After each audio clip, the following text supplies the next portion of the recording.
Pananaw ng utang na loob. Proud ka ba dito o toxican ka? Welcome back po muli sa aking channel. Kung first time po ninyong manood, don't forget to click like and subscribe.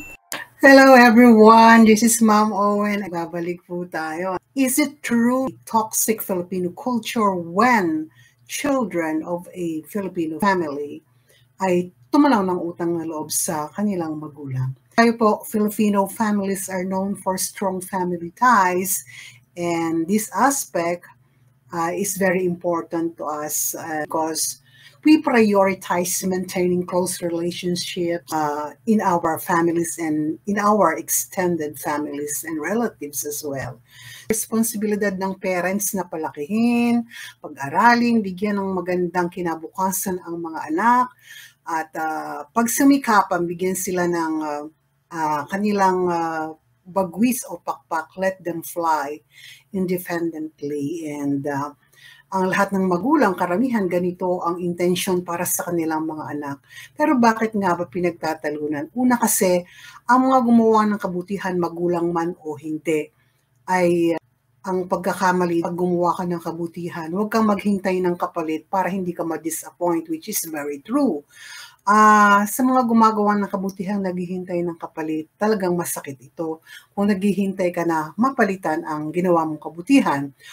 So, sa mga magulang, ang talagang priority is their responsibility to give a good future at pagsikapang palakihin ng mabuti ang mga anak.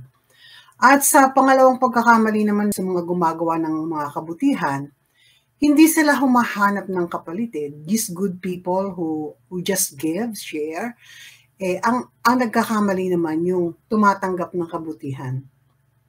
Hindi ka na nga nagpasalamat pero ginawan mo pa ng masama at ng pagkakamali yung gumawa sa'yo ng kabutihan, yun ang masama. Doon nag-uugat yung pagtatalo-talo. Let's say, magulang mo, hindi ka pinabayaan, binigyan ka ng magandang kinabukasan, ilagaan ka, pinag-aral.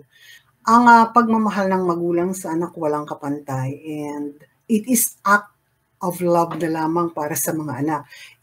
Hindi sila nire-required naman ng mga magulang sa Pilipinas para tumulong o arogain o responsibilidad na tulungan nila yung magulang nila. Giving back is voluntary. It's not obligatory. It's more act out of love. Pagtanaw ng utang na loob sa kabutihang ibinigay sa'yo. Pero wala naman pong nagpo-force sa mga Filipino families at nag-u-oblige sa kanilang mga anak to do the same thing. Lalo na sa panahon ngayon na ang mga kabataan talaga namang very independent, at huwag lang gamitin po ng magulang na ang nagawa at ang mga responsibilidad nila obligahin naman, nagantihan sila ng anak na gawin na sila ay arugain hanggang sa huli. At isa pa rin sa suliranin sa Philippines is wala naman po tayong mga facilities doon na mapaglalagakan ng mga matatanda natin or elderlies. Hindi katulad dito sa mga bansa maunlad, kagaya po dito sa States sa amin. Ang dami pong facilities dito na pwede mong ilagak ang mga elders and magbabayad ka monthly, to take care of them because life here is very busy ang mga tao. Sa Pilipinas, wala naman po tayong mga ganon, at sa kahirapan ng buhay ng marami nating mga kababayan pa rin sa Philippines, accept it or not, meron naman siguro mga facilities, wala namang makaka-afford to pay monthly dues, mga payments na dapat bayaran. So, ang nangyayari, kahit matanda na yung ating mga elders, lola na ng lola natin, nasa atin pang poder para alagaan. Pero ang tanong, sino ba ang mag-aalaga kung hindi ang mga anak? Sino ba ang mag-aalaga kung hindi ang mga mahal sa buhay? Hindi ba? At ganon ang kultura ng Pilipino. Hanggang sa huli, yun nga sa katotohanan po, ang mga anak pa rin na walang tahanan, ang mga anak pa rin na hindi pang kayang lumipad at magpundar ng sarili nilang tahanan, sa magulang pa rin pumipisan. For those who are bashing Filipino people or Filipino parents that hindi po pinupwersa, kundi gusto mong tulungan ang magulang mo, then you have a good heart. And ang mga magulang naman po hindi naman talaga sila naririyan habang buhay. Siguro napakasarap na meron ka pang magulang. It's nice also to give back a lot what they gave you exactly. Yung mahalin mo lang sila na maalala mo sila, lalo na kung special occasions, not material things, not all these treasures of the earth, but yung bigyan mo sila ng oras. Kung malayo ka sa kanila, there's a lot of means and ways to talk to them. FaceTime, text messages, chats, through telephone calls. Yun ang mahalaga, oras.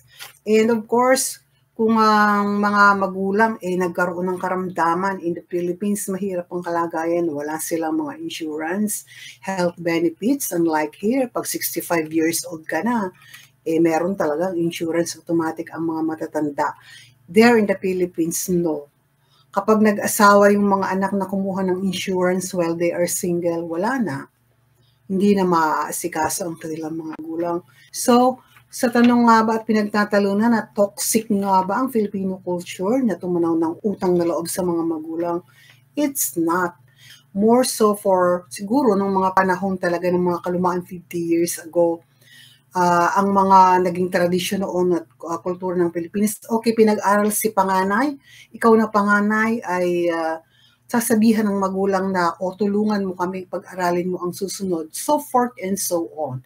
But now, kabataan ngayon, nag-a-adapt na nila ang kultura ng ibang lahi ay hindi na talaga pwede. Hindi naman obliga din nung araw kundi pakiusapan ng magulang like what this called open communication for each member of the family. Reach out, magtanong, pag-usapan ano ang dapat at hindi dapat. And there are voices to be heard. There are opinions to be listened to. Ang mga anak at magulang ay nagagalangan, hindi katulad nung araw. Magulang daw ang dominante sa mga anak. Which is as a boomer, ang generation namin, mga 60s kami ipinanganak. Sa amin, okay talaga nung araw na nasisermonan kami ng magulang, napapalo kung may pagkakamaling ginagawa. But with explanation ng aming mga parents, bakit kami napapalo at napapagalitan. That's why lumaki kaming mga boomers, our generation na ganito. Again, nobody is perfect, but very proud, lalo na yung mga magulang na inalagaan at mahal ng kanilang mga anak. Siguro kahit saan namang bansa, kahit sinong mamamayan ng bawat isang bansa, ang mga anak nagmamahal sa magulang. Very rare na lang siguro yung magsasabi na hindi dapat lingunin, kahit man lamang bigyan ng oras, kung ayaw mong bigyan ng pera yung parents mo, kung ayaw mong bigyan ng material things yung parents mo, well, the most important thing is your time. So, hindi po required ng mga pamilyang Pilipino o ng mga magulang na Pilipino na balikan, arugain sila ng kanilang mga anak. Lalo na sa panahon ngayon, artificial intelligence na nga tayo. Ang mga bata ngayon nakaharap na sa gadgets, wala nang time makipag-interact sa human being. Nakatutok na talaga sila sa lahat ng mga gadgets nila. Giving back is, again, it's more act of love. Being a good person, being a good child or children to your parents, Pilipino ka man o hindi man, anumang uri ng nasyon ka, nasa ang bansa ka man, return that love that our parents have given to us. Our attention, our time. Hindi na mahalaga siguro sa magulang, lalo na kung matanda na yung pera or ano pa man. Ang hirap po sa panahon ngayon, tatalo na yung kaisipan ng mga bata kung ano ba yung totoo sa hindi, realidad.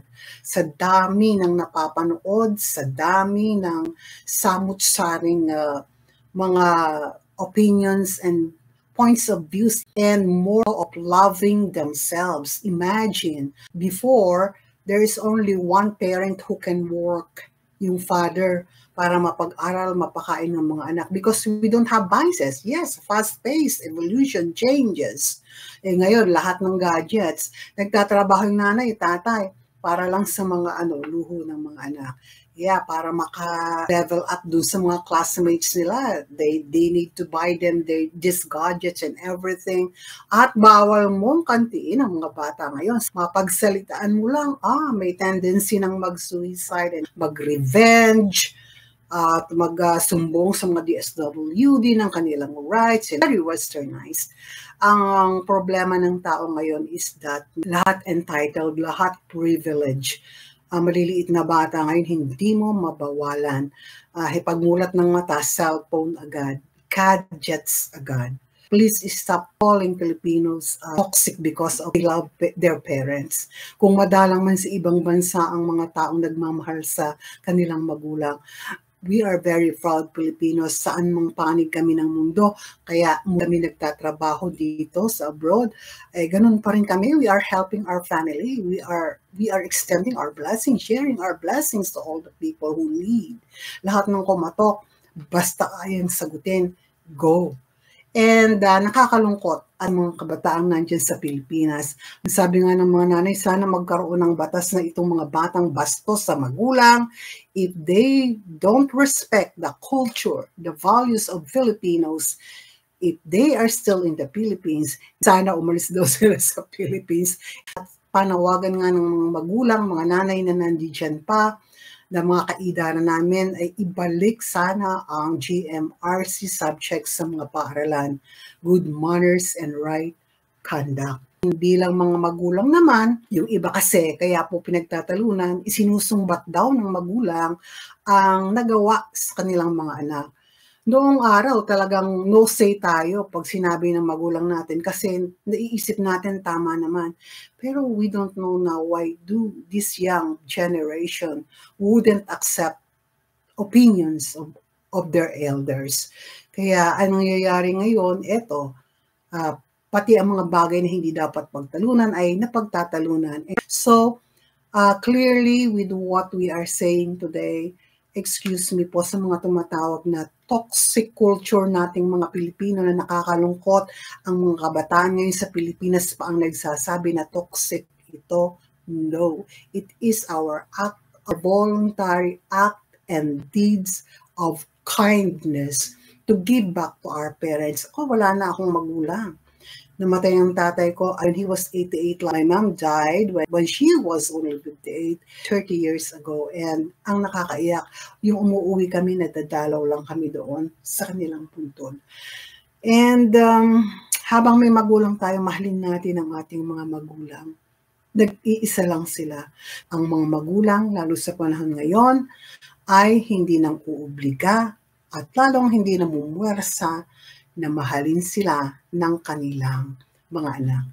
And with that being said, again, life is beautiful. Love one another, spread good vibes, choose kindness, and we will not be in a wrong path of our lives. So, yan lamang po. Maraming salamat. God bless everyone and spread good vibes and share our blessings.